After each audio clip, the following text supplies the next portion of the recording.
Okay, it's so difficult to try to share my workouts, right, Matt? Are we in Irene's gym now?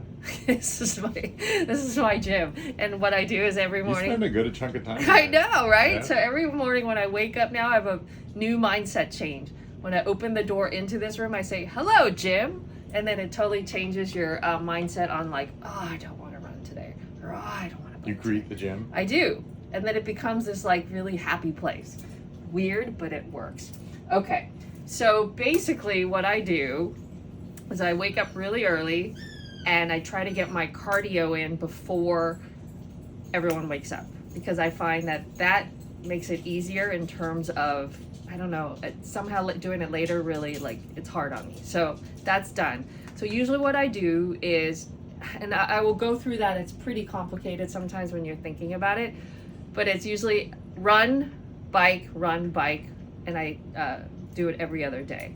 And then there's all these, before I would just run, bike, and be like, okay, 15 minutes on the bike or half an hour on the bike and be done. But now as I'm getting more and more into my workouts, I do zone training. So I do 80%, which is so great because 80% of the runs and bikes, you're only working in zone 2 or 3. When we first heard about this zone style, like, we're totally late to the game, but Yeah. when we first heard about it, it was like the scales fell off our eyes. It was revolutionary. Yes, and I think tomorrow when I get on the bike, I'll show you how easy zone 2 or 3 is. It's pretty much like conversational. You're kind of huffing and puffing, but not really, and you can keep going at that for a very long time. And we could discuss zone training and why it's so good, but if you're very, very consistent with it, I think you could increase your, for sure, increase your run times, your efficiency, and it's all due to the fact that you are training your body to kick out the lactic acid buildup, basically, I think is the key. And then that allows for you to run much longer at a faster And pace. just more efficiently. Your And body uses the oxygen more efficiently. Yeah, and then when you're doing that, so 80% of the time I'm doing that, and then 20% is when you do your HIIT workout. So it's usually two workouts that are a little bit more tough, right, Matt? Mm-hmm. So we could discuss that. I think the older, I'll speak for myself, the older I get, the less desirable, the harder it is to do the HIIT workout. Like, it just feels so unpleasant. I remember when I was younger. I loved it. Yeah. Yeah, I get weird, it. But Zone they're 2 very is valuable. correct. Tia says the same thing. He's like, it's the least. Those days are like, and usually, I try to do a HIIT, full on HIIT, or I do HIIT and hills on the bike or on the treadmill. I mean, we used to get our heart rates up over 200. I know, it's so crazy, Whatever. right? Okay, and then let's discuss the arms. Okay, so then after that, I try to be very disciplined in terms of doing a core or an upper body workout.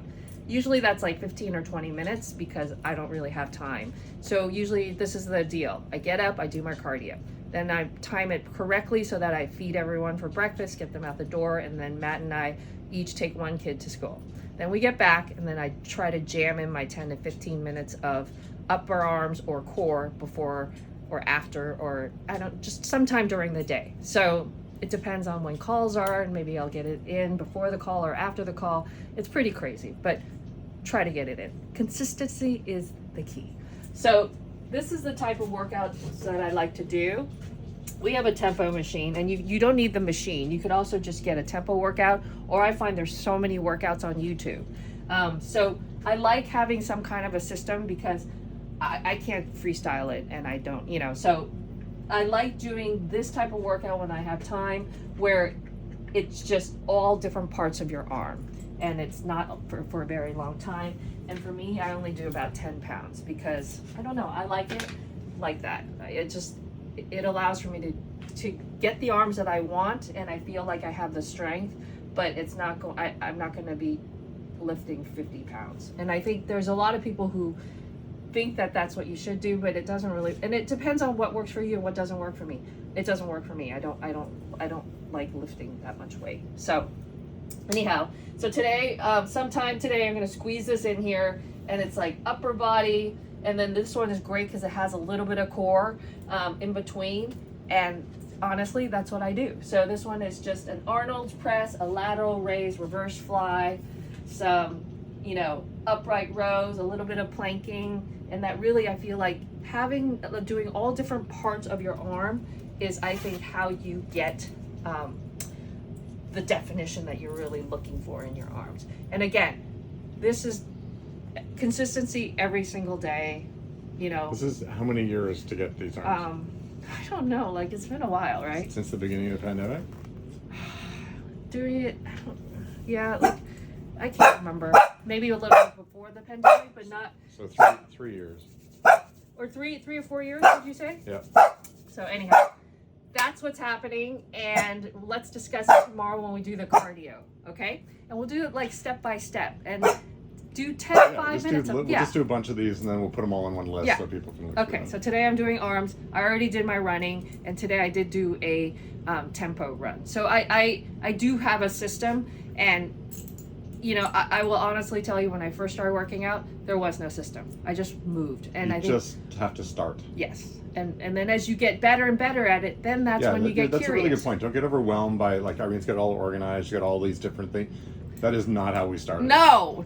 And like when I first started, I'd be happy if I could just run 10 minutes very slowly, you know, and then with the arms, I'm like, okay, I'll do some bicep curls on some random YouTube channel. Yeah, it's just starting. Starting is the key, and motion is the potion. That's what Matt and I are saying now. All right. And then I think you kept, as you do it, then you're like, then you get curious. You have to get curious. And then you're looking at YouTube. Then you're looking and you're finding, and you're like crafting your whole thing. Yes, because then you really get into it. I'm that type of person. Like if I really enjoy doing something, I want to keep refining it. How do I get it better? And what do I need to do? Work the system. Work the system. Is it my diet that I need to work on? Is it, you know, and it's all these different things that I, you know, little tiny tweaks, and we're still tweaking. Like, for sure. And then you get injured, and that always happens. And then what do you need to do? And recovery is really important. So, yes, that's a lot. But I find that it really helps me. And then also before I start a workout, there's a lot going on before the day even starts, and I always try to do now a 5 or 10 minute meditation before, and I find that is really important because your brain is one muscle that you need to work out every single day, and we don't really think of it that way. So it's just as important as bicep curls, right? This is more in this. This is good. We'll do a bunch of these. All right. Let's look at this tomorrow morning when we do the cardio. Tomorrow is a bike day, so I'm gonna get on my bike tomorrow. All right. Bye, guys.